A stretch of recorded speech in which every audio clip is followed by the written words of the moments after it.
Say what's cracking, YouTube? It's your boy 16 to life, and I'm back like I'm on a pro violation. Yard down. Now, for those of y'all that's new to my page, in 1994, I got arrested. I was eventually sentenced to 16 years plus life, and I served 24 years straight in the California prison system. During those times, I accumulated some good stories and some good insight on things related to prison, gangs, stuff like that. I'm going to share a little bit with y'all today. Now, let me hop right up into this video. Now, this video happened to come about due to a comment that was left in my comment section. Almost from the start of me doing my YouTube page, I have often got questions, people asking me to comment or speak about or give my opinion on a particular individual who I'll mention some in this video. This video is not about him per se, but due to an interview that I done where this guy's name is mentioned, I believe that's why this particular dude asked me that question. And so I just wanted to give you guys a little background on how this video happened to come about. Normally, when a person will leave a comment on a topic that I think is good enough for me to make a video about, I like to shout him out in the video, but my bad, I forgot to write that dude's name down. So if you happen to see this video, hey, good looking out, and shouts out to you, right? And so he asked me, were Crips and Bloods who come to prison, were they allowed to go back to their hood and still be considered good? And like I said, the question came about due to an interview I done with a brother by the name of G Slim. G Slim mentioned a time when he was in Salinas Valley State Prison with another prisoner who had a life sentence and who also happened to be a rapper from Sacramento, California by the name of X-Rated. So this video is not about X-Rated per se. But, you know, almost from the time of doing my YouTube channel, I have got questions and comments, people asking me to speak my opinion on this. Now, when I do a video, it's never my intention to belittle, disparage, or disrespect, try to clown a person about choices that he made in his life, especially choices he may have made 25, 30 years ago when he was 16, 17, 18, 19-year-old kid, right? And so let me speak about a little bit about this now. X-Rated is or what at the time, a Crip or a former Crip who came to prison due to his alleged involvement in a shooting which led to the death of a rival gang member's mother. Now, this is not any new information or anything new that I'm talking about. X-Rated himself has been on several podcasts on YouTube discussing, you know, the trials and tribulations that he went through and some elements of his case, right? But now, keep in mind, you know, when all this occurred and he was in prison in 1996, actually, me and X-Rated was also in Salinas Valley in the same prison, in the same building. He was maybe about 3 or 4 cells down from me. We just never spoke. I was never formally introduced to him. And to be honest, at that time, I had never really heard of him until I got to prison anyway, you know. But so, I guess later on through the course of his journey, you know, he ended up going to a special needs prison, right? And so at the time he went, I wasn't with him. So I don't know why he went. I don't know why he went. You know what I'm saying? I have assumptions, you know, I have an opinion, on why he went, but I don't know 100%. You know, I wasn't there when he happened to make decision or whatever, right? So, like I said, he came to prison due to his alleged involvement in the murder of another gang member's mother, you know, rival gang members who were Bloods. And if I didn't mention before, he was from a Crip gang, right? Now, keep in mind, at the time when he arrived at Salinas Valley, this is 1996, 1997, you know, gang banging back in those days was an entirely different monster than it is today. You know, back then you still had gang members who felt certain things were, off limits. You know, there was an unwritten rule of gang banging because, you know, when we grew up in these inner city communities, a lot of times your rivals and people that you are beefing with in the gang are people you went to school with, you know, through elementary, junior high, high school. You know, they sometimes in some certain situations, they may live 4 and 5 blocks away from you. And so in many instances, you know where your rival, you know where they live at, you know where they stay, you know all that stuff. But like I said, back in 1996, the unwritten rules of the street was a little different. You know, for the most part, things that happened in the street stayed in the street. Of course, you have certain cases where I guess a person's anger, a person's need for revenge got the best of them, and they did go to a person's house. But for the most part, a lot of that stuff was off limits. There were times when you may see your enemy with his mother or his little brother or sister or someone who you knew was not a willing participant in the street life, and you gave him a pass. You left him alone. So I say all that to say you had a lot of people on the yard who was not happy with the fact that X-Rated was charged in the involvement where some lady lost her life, right? And so at some point in time, he happened to go to SNY. Now, I wasn't on the yard with him when he made the decision to go, or I wasn't there when anything transpired. When me and him ran across each other's path, there were no incidents involving him. So I do not know 100% why he chose to do what he did or whatever. Now, of course, I have a assumption in my mind. I have an opinion, and I assume, like I said, because at that time, that was something that was extremely frowned upon. And so you had individuals on the yard, you had a bunch of individuals on the yard, mainly a lot of Bloods, of course, not feeling the fact that he came to prison for his alleged involvements in a incident where somebody lost their life, especially the mother of their homeboys. And so eventually, if you happen to be on the yard, and whoever you align yourself with, whatever collective organization, if they tell you, hey man, it's time for you to get up off this yard, we don't want you on the yard, you're gonna have to leave. If you happen to be on the yard where you have,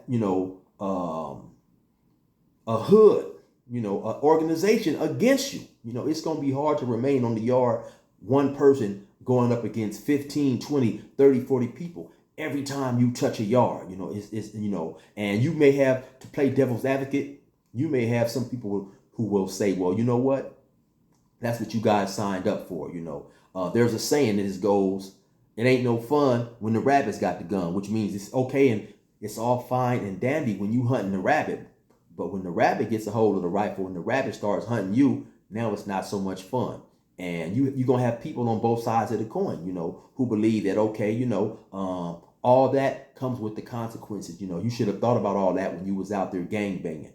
And so I believe that the dude who left this comment, his perceived perception of X-Rated coming home and being embraced is what led him to ask this question. Like I say, I don't know, I don't know the decisions, the particulars on why he chose to walk the route that he would have, that he did. Right now, to keep it 100, if that was me, I definitely probably would have got a knife and just came out to the yard and tried to handle my business, right? And not saying that I'm a tough guy and I'm big and I'm bad, but one thing that motivated me as a gang member was the fear of being labeled a buster, a mark, a coward. Unfortunately for me, and you have many others who bought wholeheartedly into this gang banging, these gang banging ethics, these gang banging rules and stuff that, we're supposed to do as a so-called stand-up gang member. But that's nothing but foolish pride. That's nothing but foolish pride. And sometime during the course of me doing time in the penitentiary, I ran across an old man, and the old man told me, he said, hey, youngster, pride is a waste of time. So let's think about how many gang members, how many convicts on the yard went to the yard with their foolish pride and let their foolish pride get them killed, trying to stand up to some type of unwritten rule in relation to a gang member. Especially when we know prison, gangs is full of deceit, trickery, dishonesty, unloyalty, all types of stuff. All you have to do is go to any one of these YouTube channels and watch a couple stories, and you'll get tons and tons of stories where guys didn't do as a so-called gang member was supposed to do. Dudes ratted, they told, they snitched, they double-crossed, they homeboys, they worked with the police. And so, what good is it to lose your life in a situation like that, right? And so I'm just giving you guys both sides of the spectrum, right? And then, like I say, I don't know what's going on with his situation. I do know X-Rated was a famous rapper. He had a big fan base, so don't confuse fans also with homies, because who knows how his homies who rep his hood is really perceiving him. I don't know. You know what I'm saying? So, but that's why this question or the topic of this video came to play. This is not a video about X-Rated per se, but like I said, he left that comment in regards to an interview I had done with G Slim where X-Rated was mentioned, right? So now let me move on to the topic of the video and my answer to that question. And my answer to that question is, can Crips and Bloods who go to PC yards come back to the hood and be accepted? And my answer is no, right?